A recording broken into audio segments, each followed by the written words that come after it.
Hi friends, welcome to my dreams world. Chinna అన్న వరలక్ష్మి గారి పిలుపుకి ఏమైందో అని కంగారుగా వచ్చాడు ప్రశాంత్. నాకు కళ్ళు తిరుగుతున్నట్టుగా అనిపిస్తుంది చిన్నా అని ప్రశాంత్ మీద పడిపోయారు వరలక్ష్మి. నానమ్మ అంటూ తనని సోఫాలో పడుకోబెట్టి పూజని పిలిచాడు. తను చెక్ చేసి కొంచెం వీక్గా ఉన్నారు, రెస్ట్ తీసుకుంటే సరిపోతుంది అంది పూజ. మీ ఆరోగ్యం బాగున్నట్టు లేదు, నీకోసం నేను ఉండిపోతానమ్మమ్మ అంది స్నేహ. నువ్వు వద్దమ్మా, నేను జాగ్రత్తగా ఉంటానులే, మీరు వెళ్ళండి. నేను ఇలా వదిలి నేను ఎలా వెళ్తాను? నాకు అక్కడ మనశ్శాంతిగా కూడా ఉండదు. నేను కూడా ఉంటాను నాన్నమ్మ అన్నాడు ప్రశాంత్. మిమ్మల్ని ఇలా వదిలి నేను కూడా వెళ్ళను అంది స్నేహ. వామ్మో, ఇద్దరు నా ప్లాన్ చెడగొట్టేలా ఉన్నారుగా అనుకుని స్నేహ ప్రశాంత్ వైపు విచిత్రంగా చూస్తున్న పూజని చూసి అమ్మ పూజ అని పిలిచారు వరలక్ష్మి. ఆ పిలుపుకి ఈ లోకంలోకి వచ్చి చెప్పండి అమ్మమ్మ అంది. నువ్వు ఏం అనుకోకపోతే నా ఆరోగ్యం కుదుట పడే వరకు నాతో కొన్ని రోజులు ఇక్కడే ఉంటావా అని అడిగారు. ఆముదం తాగినట్టు ఆ ఫేస్ పెట్టింది పూజ. ఈవిడ గారికి ఇప్పుడే కళ్ళు తిరగాలా అనుకుని అది అమ్మమ్మ స్నేహ అంది స్నేహ వైపు చూస్తూ. నువ్వు నాన్నమ్మ దగ్గర ఉండు పూజ, మేము వెళ్తాం. నాన్నమ్మ సెట్ అయ్యాక నువ్వు వద్దు గాని, అప్పటి వరకు స్నేహాన్ని నేను చూసుకుంటాను అన్నాడు ప్రశాంత్. అతను పూజతో అంత రిక్వెస్ట్గా మాట్లాడటం స్నేహకి వరలక్ష్మికి ఆశ్చర్యంగా ఉంది. నాతో మాత్రం కోపంగా మాట్లాడతాడు, తనతో ఎంత కూల్గా మాట్లాడుతున్నాడు, ప్రేమించాడు కదా అందుకేనేమో అనుకుంది స్నేహ. ప్రశాంత్ తన్ని అంతలా అడిగేసరికి లోపల పొంగిపోయి సరే అని తలుపింది. మేము కూడా ఉండిపోమా నాన్నమ్మ, నువ్వు రికవరీ అయ్యాక వెళ్తాం. ఏం అవసరం లేదు, నువ్వు స్నేహాన్ని తీసుకుని వెళ్ళు చిన్నా, నన్ను చూసుకోవడానికి పూజ ఉంది కదా అంది ఒత్తి పలుకుతూ. సరే అని స్నేహ వైపు చూసి వెళ్దామా అన్నాడు. ఓకే అని తలూపింది స్నేహ. ప్రశాంత్ కార్ డ్రైవ్ చేస్తుండగా తన పక్క సీట్లో కూర్చుంది. ఎక్కువ ఏడుస్తూ ఉండటం వల్ల జర్నీకి నిద్ర పట్టేసింది స్నేహకి. సీట్కి జారబడి పడుకుంది. నువ్వెప్పుడు మామూలు అవుతావే మిర్చి, నువ్వు రాకముందు ఎలా ఉండేవాడినో, ఇప్పుడు నువ్వు నా పక్కన ఉన్నా నేను అలాగే ఉన్నాను, ఒంటరిగా. నా ప్రేమని నీకు ఎప్పుడు చెప్పాలా అని ఎదురు చూస్తున్నాను. నీ బాధలో నువ్వుంటే ఈ టైంలో చెప్పడం కరెక్ట్ కాదని ఆలోచిస్తున్నాను అని స్నేహాన్ని చూస్తూ ఆలోచిస్తూ డ్రైవ్ చేస్తున్నాడు. నిద్రపోతుందో నిద్ర నటిస్తుందో తెలియదు కానీ జర్నీ మొత్తం స్నేహ కళ్ళు మూసుకుని ఉంది. చేరాల్సిన చోటు రావడంతో కార్ ఆపాడు ప్రశాంత్. పడుకున్న స్నేహాన్ని ఎలా లేపాలో తెలియక సైలెంట్గా ఉన్నాడు. కార్ ఆగినట్టుగా తెలుసుండటంతో స్నేహ కళ్ళు తెరిచి చుట్టూ చూసింది. తమరి నిద్ర దయ్యం వదిలిందా మేడం? మీరు లేస్తారని ఎంతసేపు వెయిట్ చేయమంటారు? మనం రావాల్సిన ప్లేస్ ఇదే, దిగు అన్నాడు ప్రశాంత్. దాంతో ఈ అని బాగానే మాట్లాడతావుగా, నా దగ్గరికి వచ్చేసరికి నీకేమైనా దెయ్యం పడుతుందా హిట్లర్ అని పైకి అన్నాను అనుకుంది కానీ అనలేదు. సైలెంట్గా దిగి బ్యాగ్ పట్టుకుని ప్రశాంత్ వెనకే వెళ్తుంది తలదించుకుని. లగేజ్ అంతా తెచ్చానా అని వెళ్ళేవాడల్లా ఆగి చెక్ చేసుకుంటుంటే వెనకే తలదించుకుని వస్తున్న స్నేహ ప్రశాంత్ని గుద్దేసి తను వెనక్కి తిరిగేంతలో భుజానికి బ్యాగ్ తగిలించుకుని ఉండటంతో బరువుకి వెనక్కి పడిపోయింది. ప్రశాంత్ వెనక్కి తిరిగి చూసేలోపు కింద కూర్చుని ఉన్న స్నేహాన్ని చూసి ప్రశాంత్కి నవ్వు వచ్చింది. చూసుకుని నడవచ్చు కదా మిర్చి, చూస్తుంటే నీకు నిద్రమత్తు ఇంకా వదిలినట్టు లేదు, కొంచెం కళ్ళు తెరిచినాడు మిర్చి అని తనని లేపడానికి చెయ్యిచ్చాడు. ప్రశాంత్ చెయ్యి పట్టుకుని లేచేదల్లా కాలు స్లిప్ అయ్యి వెనక బరువు ఉండటంతో బ్యాలెన్స్ లేక ఈసారి తనతో పాటు ప్రశాంత్ని కూడా లాగేసింది. స్నేహ మీద పడకుండా చేతులు నేలకి ఆనించి భయంతో కళ్ళు మూసుకున్న స్నేహాన్ని చూస్తున్నాడు ప్రశాంత్. కథ రాయడం మొదలు కాకముందే అప్పుడే ఎలాంటి మలుపో, కళ దేనికో తెలుసుకోకముందు అప్పుడే ఇదేమి తలపో, నేను చూసే ఆనందంలో కనుపాపే కడలై పొంగినదే, నేను తాకే ఆరాటంలో నన్ను నేనే వదిలేశాను కదే, అరే భారమంతా నువ్వు మోపినా మనసు తేలికవుతూ ఉందే. ఎంతసేపటికి ఏ అలికిడి లేకపోయేసరికి స్నేహ కళ్ళు తెరిచింది. తననే చూస్తున్న ప్రశాంత్ని చూసి ఏంటి అన్నట్టు కళ్ళెగిరేసింది. అప్పుడు ఈ లోకంలోకి వచ్చి ఏం లేదు అని తలుపి పైకి లేచి స్నేహకి చెయ్యిచ్చి పైకి లేపాడు. థ్యాంక్ యూ అంది స్నేహ. స్నేహ దగ్గరికి వచ్చి తన ఫేస్ పై పడుతున్న కురులను వెనక్కి పెట్టి చిన్నగా నవ్వి లోపలికి వెళ్దాం అన్నాడు. అని తలుపింది. గెస్ట్ హౌస్లా ఉన్న ఆ ఇంటిని చూస్తూ ఎవరిది ఈ ఇల్లు అని అడిగింది. చరణ్ది, వాడు డ్యూటీ పని మీద అప్పుడప్పుడు వస్తూ ఉంటాడు, అందుకని పర్మనెంట్గా కొనేశాడు అంటూ లాక్ తీసి డోర్ ఓపెన్ చేశాడు. ఇల్లంతా చూస్తూ ఉన్న స్నేహాన్ని చూసి తనని నా రూమ్లోనే ఉండమని అడగనా వద్దా అని ఆలోచిస్తున్నాడు ప్రశాంత్. రే ప్రశాంత్, నువ్వేనా? ఇలా అయిపోతున్నావేంట్రా? అది కూడా ప్రేమించిన అమ్మాయి ముందు. నువ్వు ఇంత పిరికివాడివి అనుకోలేదురా అని అంతరాత్మ చివాట్లు పెడుతుంది ప్రశాంత్ని. అయినా సరే నా రూమ్లోనే ఉండు స్నేహ అని అడగడానికి ప్రశాంత్ గొంతు పెగలడం లేదు. అణువున వణుకు రేగినది. కనపడదది కనులకే, అడుగడుగున అడుగుతోంది మది, వినపడదది చెవులకే. తడవ గొడవాడినా, తగిన తగువు పడినా, విడిగా విసిగించిన విడని ముడులు పడేనా అనుకుంటూ ఇల్లంతా చూస్తున్న స్నేహాన్ని చూస్తున్నాడు. ఈ చూపులకి ఏం తక్కువ లేదు, ముందు అడుగుబోయి అంది అంతరాత్మ. గొంతు సవరించుకుని మిర్చి అని పిలిచాడు. స్నేహ ఏంటి అన్నట్టుగా చూసింది. అది నువ్వు నేను రూమ్ అనేలోపు నేను ఈ రూమ్లో ఉంటాను అంది తన రైట్ సైడ్ ఉన్న రూమ్ని చూపిస్తూ. ఇప్పుడు కూర్చుని ఏడురా, ఇలా అయితే నీ మనసులో ఏముందో తనకెలా తెలుస్తుంది అంది అంతరాత్మ. చేసేది లేక ఓకే అని స్నేహ రూమ్కి ఆపోజిట్లో ఉన్న రూమ్కి వెళ్ళాడు. ఇద్దరు ఫ్రెష్ అవ్వడానికి వెళ్ళారు. ఈలోగా ఆ ఇంటి పక్కనే ఉంటున్న గౌరీ ఇక్కడ పని మనిషిగా చేస్తుంది. గౌరీ వాళ్ళ ఆయన మల్లయ్య బయట కూలి పనులు చేస్తూ ఇక్కడ తోట పని కూడా చేస్తూ ఉంటాడు. వీళ్ళిద్దరూ ఫ్రెష్ అయ్యి వచ్చేసరికి బయట మొత్తం క్లీన్ చేసేసింది గౌరీ. స్నేహ ప్రశాంత్లని చూసి భలే ఉన్నారు జంట అనుకుంటూ అలానే చూస్తుంటే, ఏంటి అలా చూస్తున్నారు అని అడిగింది స్నేహ. మీ ఇద్దరి జంట చాలా బాగుందమ్మా, నా 2 కళ్ళు చాలట్లేదు, ఎంతసేపైనా చూడాలి అనిపిస్తోంది. దిష్టి పెడుతున్నా అనుకోకండి అంది గౌరీ. మీరు ఇక్కడ పని చేస్తారా అని అడిగింది స్నేహ.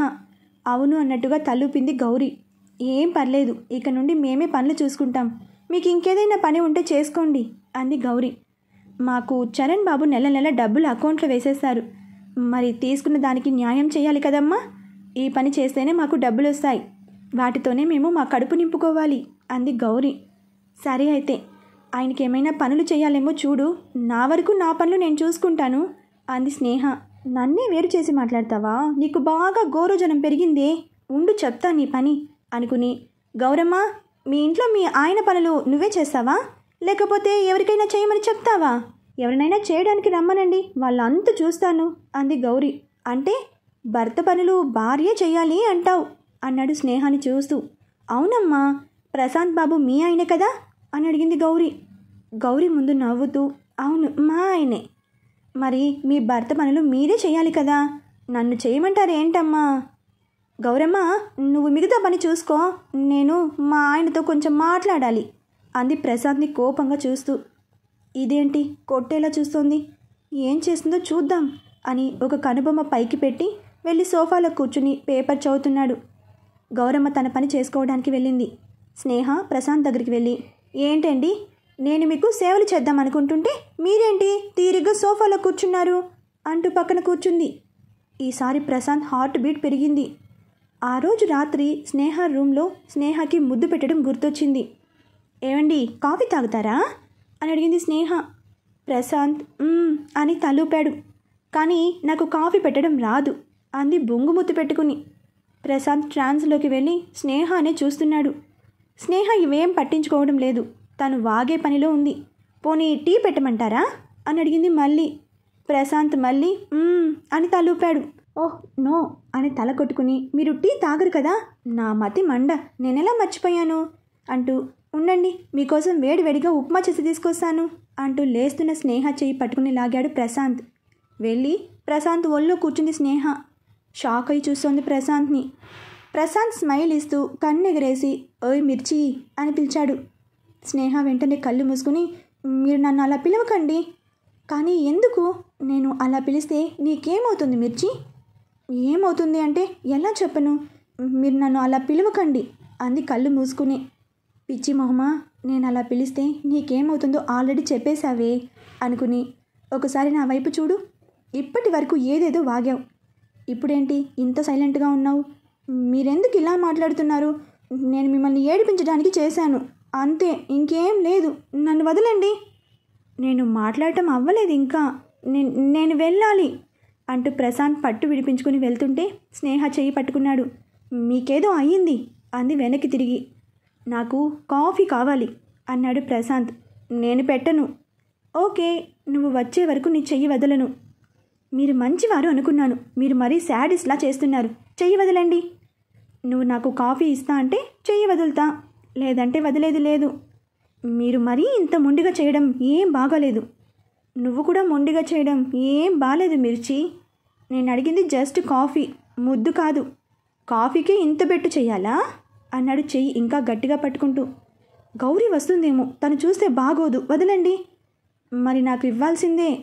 ఏంటి అంది గట్టిగా. అదే కాఫీ. కాఫీ ఇవ్వాలి కదా, అదే అంటున్నాను. నువ్వేమనుకున్నావు? నేనేమనుకోలేదు. మీకు కాఫీనేగా, తెస్తా తెస్తా అంటూ కోపంగా పళ్ళు నూరుకుంటూ కిచెన్లోకి వెళ్ళింది. వెళ్తున్న స్నేహాన్ని చూసి నవ్వుకుంటూ, కాఫీ కొంచెం స్ట్రాంగ్గా పెట్టు మిర్చి అన్నాడు గట్టిగా. పెడతా పెడతా, జీవితంలో మళ్ళీ కాఫీ అడగకుండా చేస్తా అనుకుంటూ పొయ్యి వెలిగించి పాలు పెట్టింది. కాసేపటికి కాఫీ కప్తో ప్రశాంత్ దగ్గరికి వచ్చింది స్నేహ. స్నేహ వచ్చింది అని తెలిసినా తెలియనట్టే పేపర్ చదువుకుంటున్నాడు ప్రశాంత్. కాఫీ అంది స్నేహ. విననట్టే ఉన్నాడు ప్రశాంత్. ఎంత పొగరో చూడు అనుకుని, ఏమండి కాఫీ. పేపర్ తీసి పక్కన పెట్టి కాఫీ కప్ తీసుకున్నాడు. సిప్ చేస్తూ ఆగి స్నేహ ఫేస్ వైపు చూసి, ఇందులో ఏం కలిపావు? అమ్మో, హిట్లర్కి డౌట్ వచ్చిందా అనుకుని, ఏం కలుపుతారు? కాఫీ పొడి, తాగండి తెలుస్తుంది కదా. నా కోసం కష్టపడి కాఫీ కలుపుకొచ్చావు, నాకు కూడా తాగాలనే ఉంది. కానీ మరింకేం లేట్, తాగవయ్యా బాబు అని లోపల అనుకుంటుంది స్నేహ. ప్రశాంత్ తాగకుండానే కాఫీ కప్ స్నేహకిస్తూ, నువ్వు తాగు అన్నాడు. స్నేహ షాక్ అయ్యి తడబెడుతూ, నాకు కాఫీ అలవాటు లేదు, తాగను. అక్కకి కాఫీ అంటే చాలా ఇష్టం బావా అన్న విష్ణు మాట గుర్తొచ్చి, నువ్వు కాఫీ తాగుతావని నాకు తెలుసు, తాగు అన్నాడు సీరియస్ టోన్తో. అది అది ఇది మీరు తాగండి, మీకోసం తీసుకొచ్చాను కదా, నేను మళ్ళీ తాగుతాను. ఏంటి ఇంత కంగారు పెడుతున్నావు? కొంపదీసి కాఫీలో ఏమైనా కలిపావా? దేవుడా, ఏమైనా చూశాడా ఏంటి అనుకుని, నేనేం కలపలేదు అంది. అయితే తాగు అని కప్ స్నేహ చేతికిచ్చాడు. చచ్చాను, తాగే వరకు వదిలేలా లేడుగా. స్నేహ, నువ్వు తీసుకున్న గొయ్యలో నువ్వే పడ్డావే. వీడికి ఇన్ని తెలివితేటలు ఎలా వచ్చి సచ్చాయో. ఇది తాగితే నా పరిస్థితి ఏంటో అనుకుని మొహం అదోలా పెట్టి ఒక సిప్ చేసింది. ప్రశాంత్ నవ్వు వస్తున్నా ఆపుకుంటున్నాడు. ఏమైంది అలా ఉండిపోయావు? నువ్వు పెట్టిన కాఫీకి మాటలు కూడా రావడం లేదా? అంత బాగుందా? ఊరి నీ వెటకారం తగలయ్యా. కావాలని నాతో తాగించి ఇప్పుడు చూడు నాతో ఎలా అంటున్నాడు అనుకుంటూ ఉండగా కాఫీ చేదుకి వామిటింగ్ రావడంతో వాష్రూమ్కి పరిగెత్తింది. అది చూసి ప్రశాంత్ నవ్వుకుంటూ వెళ్ళి స్నేహ వాష్రూమ్ డోర్ కొట్టాడు. డోర్ తీసి కోపంగా చూస్తుంది ప్రశాంత్ని. కాఫీ కలపాలి అంటే 1 స్పూన్ కాఫీ పొడి చాలు మిర్చి, 4 స్పూన్లు కలిపితే ఇలాగే అవుతుంది. ఏం పర్లేదు, నెక్స్ట్ టైం మంచిగా చేస్తావులే, ఎక్స్పీరియన్స్ అయ్యిందిగా అని టవల్ స్నేహ వైపు విసిరేసి విజిల్ వేసుకుంటూ వెళ్తున్నాడు ప్రశాంత్. వెళ్తున్న ప్రశాంత్ని కోపంగా చూస్తూ బయటికి రావడంతో ఎదురుగా ఉన్న టేబుల్ని గుద్దుకుంది. ఆహా అనుకుంటూ కాలు చూస్తుండగా, ఏమైంది అనుకుంటూ కంగారుగా వచ్చాడు ప్రశాంత్. ఏం లేదు అని కాలు వెనక్కి పెట్టి సరిగ్గా నిలబడింది. నా మీద కోపం ఉంటే తర్వాత, దెబ్బ తగిలినప్పుడు కూడా పంతం ఏంటి? ఏది నన్ను చూడని అంటూ తన కాలు పట్టుకుని చూస్తున్నాడు. స్నేహ కాళ్ళు వెనక్కి తీసుకుని, నేను చూసుకుంటాను, మీరు వెళ్ళండి అంది. ఇదే తగ్గించుకుంటే మంచిది అని ప్రశాంత్ సీరియస్గా ఒక లుక్ ఇచ్చేసరికి సైలెంట్ అయిపోయింది స్నేహ. లైట్గా రక్తం వస్తున్న తన కాలి వేలుని చూసి, ఏం లేదు అంటావేంటి అని ఫస్ట్ ఎయిడ్ చేస్తున్నాడు. తనని చూసి, మొన్నటి వరకు నువ్వు నాకు ఏమీ కావు, కానీ నువ్వు నా వాడివి అనిపించేది. ఇప్పుడు మనిద్దరి మధ్య బంధం ఉంది, అది అనుకోని పరిస్థితుల్లో ఏర్పడింది. ఇప్పుడు నాకు నీ మీద పూర్తి హక్కు ఉంది. నువ్వు నాకు ఇంత దగ్గరగా ఉన్నావు, అయినా మనిద్దరి మధ్య దూరం ఉంది. అది ఎప్పటికీ మనల్ని దగ్గర కానివ్వదు. ఆ దూరం పేరే పూజ. అమ్మ, నాన్న, మీరెందుకు ఇలా చేశారు? ప్రశాంత్ని నేను ప్రేమించాను, అతను నన్ను ప్రేమించలేదు. మీ కూతురు బాగుండాలని స్వార్థంగా ఆలోచించి ఈ పని చేశారా? ప్రశాంత్ని పెళ్లి చేసుకోవడం మీ కోరిక కాబట్టి ఈ బంధానికి తల వంచాలా? అతని మనసు ఇంకొకరికి సొంతమని నాతో ఏర్పడిన బంధాన్ని తెంచుకుని అతనికి దూరం అవ్వాలా? ఇప్పటికీ మీరు దూరం అయ్యి నరకం అనుభవిస్తున్న నేను ప్రశాంత్ని కూడా దూరం చేసుకుని బ్రతకగలనా అని ఆలోచిస్తూ ఉంటుంది. స్నేహకి ఫస్ట్ ఎయిడ్ చేసి, అయిపోయింది, ఇప్పటికైనా చూసుకుని నడువు, అంటూ పైకి లేచి ఏదో ఆలోచనలో ఉండి కళ్ళ వెంట నీళ్లు కారుస్తున్న స్నేహాన్ని చూసి స్నేహ భుజం మీద చెయ్యి వేసి మిర్చి అని పిలిచాడు. అప్పుడు ఈ లోకంలోకి వచ్చి కళ్ళ నీళ్లు తుడుచుకుని ప్రశాంత్ని చూసింది. ఏమైంది, నొప్పిగా ఉందా అని తల ఊపింది. ఏం కాదు, తగ్గిపోతుంది, కాసేపు రెస్ట్ తీసుకో మిర్చి అని తన కన్నీళ్లు తుడిచి వెళ్ళిపోయాడు ప్రశాంత్. ప్రశాంత్ వెళ్ళాక చాలాసేపు ఏడ్చి ఏడ్చి పడుకుంది స్నేహ. ప్రశాంత్ ఫ్రెష్ అయ్యి వచ్చేసరికి స్నేహ పడుకుని ఉంది. ఇదే రైట్ టైం అనుకుని తనకి కొంచెం పని ఉండి బయటికి వెళ్ళాడు. గౌరీ వంట పని కూడా పూర్తి చేసి స్నేహాన్ని లేపింది. మీరు పొద్దున టిఫిన్ కూడా చేయలేదని ప్రశాంత్ బాబు మీకు త్వరగా భోజనం పెట్టేయమన్నారు, రండి భోజనం చేద్దురు అంది గౌరీ. ఆయన లేరా అని అడిగింది స్నేహ. లేరు, ఏదో పని ఉందని బయటకు వెళ్ళారు, బాబు వచ్చేలోపు మిమ్మల్ని తినేయమని చెప్పారు. అవునా, నేను కూడా ఆయన వచ్చాక తింటాను గౌరీ, ఇప్పుడు నాకు ఆకలిగా లేదు, నువ్వు వెళ్ళు అంది స్నేహ. సరే అమ్మా, మా ఇంటాయన వచ్చే టైం అయింది, ఆయనకి నేను వడ్డిస్తేనే తింటాడు, నేను పోయి వస్తాను అని వెళ్ళిపోయింది గౌరీ. స్నేహకి ఆకలిగా ఉన్న ప్రశాంత్ కోసం ఎదురు చూస్తోంది. అసలు ఏమైపోయాడు ఈ మనిషి, చెప్పా పెట్టకుండా వెళ్ళిపోవడమేనా అని హాల్లో కూర్చుని ప్రశాంత్ కోసం చూస్తూ చూస్తూ పడుకునిపోయింది. సాయంత్రానికి కానీ ఇంటికి రాలేదు ప్రశాంత్. సోఫాలో పడుకున్న స్నేహాన్ని చూసి డైనింగ్ టేబుల్ దగ్గర వండినవి వండినట్టే ఉండటంతో తినలేదని అర్థమయ్యి తనని లేపాడు. స్నేహ కళ్ళు తెరవగానే, నీకు అసలు బుద్ధుందా, మార్నింగ్ టిఫిన్ చేయలేదు, ఆఫ్టర్నూన్ లంచ్ అయినా చేయాలి కదా, ఇలా అయితే నీ హెల్త్ ఏమవ్వాలి, తినకుండా ఉండటం, కళ్ళు తిరిగి పడిపోవడం, మళ్ళీ మేం మిమ్మల్ని మోసుకెళ్ళాలి అంటూ తిట్ల దండకం స్టార్ట్ చేసిన ప్రశాంత్ని కోపంగా చూస్తోంది. ఏంటి ఆ చూపు, ఏదైనా మాట అంటే చాలు ఎక్కడ లేని కోపమంతా ఆ కళ్ళలోనే కనిపిస్తుంది, ఇంకోసారి అలా చూసావే అనుకో కళ్ళు రెండు పీకేస్తాను అన్నాడు.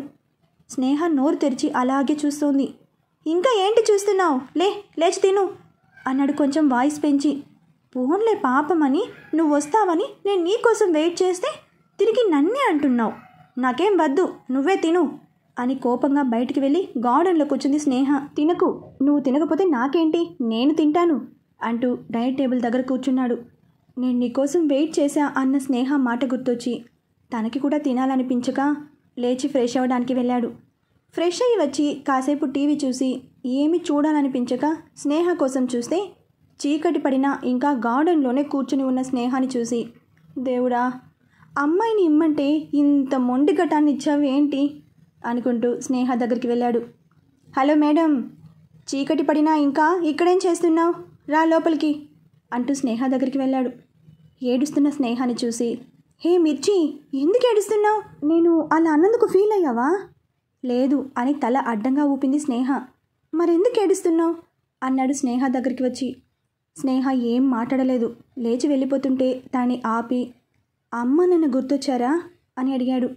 ఏం మాట్లాడలేదు. ప్రశాంత్ని పట్టుకుని వెక్కి వెక్కి ఏడవటం స్టార్ట్ చేసింది. ఏం మాట్లాడాలో తెలియలేదు ప్రశాంత్కి. ఇలానే ఉంటే తన హెల్త్ డిస్టర్బ్ అవుతుంది అనుకుని, ఇలారా అని స్నేహ చెయ్యి పట్టుకుని అక్కడే ఉన్న బెంచ్ మీద కూర్చోపెట్టాడు. తన ముందు మోకాళ్ళపై కూర్చుని, నిన్ను బాధపడొద్దు అని చెప్పలేను, ఎందుకంటే నీ బాధ నేను తీర్చలేనిది, కానీ ఒకప్పుడు నేను కూడా నువ్వు పడుతున్న బాధని అనుభవించాను. స్నేహ తలెత్తి ప్రశాంత్ కళ్ళలోకి చూస్తుంది. అవును మిర్చి అని తలూపుతూ, నా 6 ఏళ్ల వయసులోనే మా అమ్మ నాన్న చనిపోయారు, నా కళ్ళ ముందే యాక్సిడెంట్లో. ఏమి తెలియని ఆ వయసులో అమ్మ నాన్నని పోగొట్టుకుని నేనెంత బాధపడి ఉంటానో ఒక్కసారి ఆలోచించు. నేను కూడా నీలాగే ఏడుస్తూ ఉండేవాడిని. నానమ్మ నన్ను చూసుకుంది. అప్పటి నుండి అమ్మ నాన్న అన్నీ తానే అయింది. అయిన వాళ్ళు కూడా మొహం చాటేసిన టైంలో మాకున్న కంపెనీలు నాన్నమ్మ చూసుకుంటూ నన్ను, నా చదువుని ఏ రోజు నిర్లక్ష్యం చేయలేదు. కళ్ళ ముందే అమ్మ నాన్నని పోగొట్టుకుని నేను ధైర్యం కోల్పోయినా, కొడుకు కోడలు దూరమైన గుండె నిబ్బరంతో ఉన్న మా నాన్నమ్మ నాకు ఆదర్శం. బాధ ఉండదు అనను, ఏడవటం వల్ల దూరమైన వాళ్ళు రారు. నీ బాధని నీ గుండెల్లోనే దాచుకుని వారి జ్ఞాపకాలతో గడుపు. జరిగిన దాన్నే తలుచుకుంటూ ముందున్న జీవితాన్ని నరకం చేసుకోకు స్నేహ అన్నాడు. ప్రశాంత్ మాటలకి ప్రభావితమయ్యి స్నేహ తన కన్నీళ్లు తుడుచుకుంది. చిన్నగా నవ్వి, గుడ్ గర్ల్ అని స్నేహ బుగ్గ గిల్లి, ఇప్పటికైనా నీ అలకపాన్పు దిగితే ఆకలేస్తోంది మిర్చి, భోజనం చేద్దాం రా అని ముందుకు వెళ్తున్న ప్రశాంత్ చెయ్యి పట్టుకుని ఆపింది స్నేహ. ఏంటి అన్నట్టుగా చూశాడు స్నేహ వైపు. థ్యాంక్ యూ హిట్లర్ అంది. బదులుగా చిన్నగా నవ్వి, నువ్వు నా రెస్పాన్సిబిలిటీ మిర్చి, నిన్ను ఏడిపించడం ఒకటే కాదు, నవ్వించడం కూడా నా బాధ్యత అన్నాడు. ఫ్రెండ్స్ అని చెయ్యి ముందుకు చాపింది.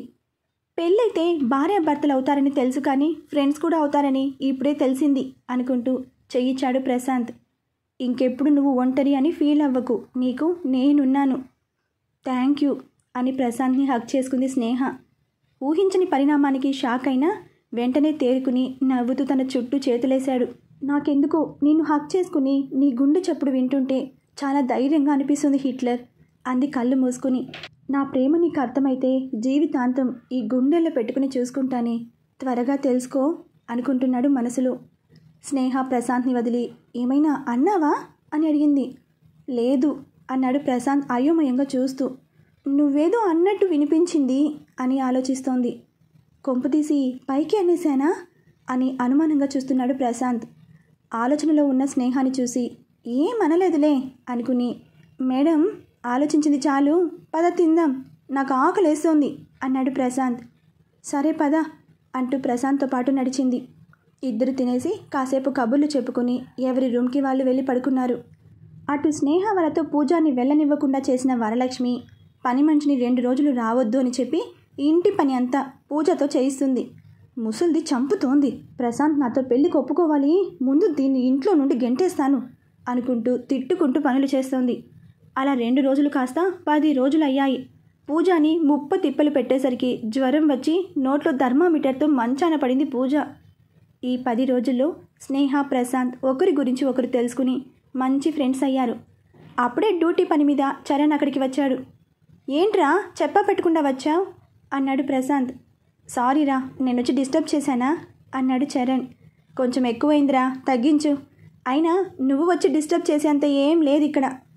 రే, నువ్వేదో పెద్ద ధైర్యవంతుడి, కట్టే కొట్టే తెచ్చేలా నీ ప్రేమ విషయం చెప్పేసి కాపురం పెడతావనుకుంటే నువ్వేంట్రా మరీ ఇంత సెన్సిటివ్లా తయారయ్యావు? నేను చూస్తుంది అసలు ప్రశాంత్నేనా? నేను ఇలా మారడానికి కారణం ఉందిగా మీ చెల్లి. ఎలా ఉండేవాడిని ఎలా చేసిందో చూస్తున్నావుగా. ఏం చెప్తే ఎలా రిసీవ్ చేసుకుంటుందో, అపార్థం చేసుకుని నాకు దూరం అయిపోతుందో అన్న భయంతో గడుపుతున్నాన్రా. ప్రశాంత్ భుజంపై చెయ్యి వేసి అర్థం లేని భయాలన్నీ వదిలేసి ఒక్కసారి స్నేహతో మనసు విప్పి మాట్లాడరా, తను ఖచ్చితంగా అర్థం చేసుకుంటుంది, నాకు ఆ నమ్మకం ఉంది అన్నాడు చరణ్.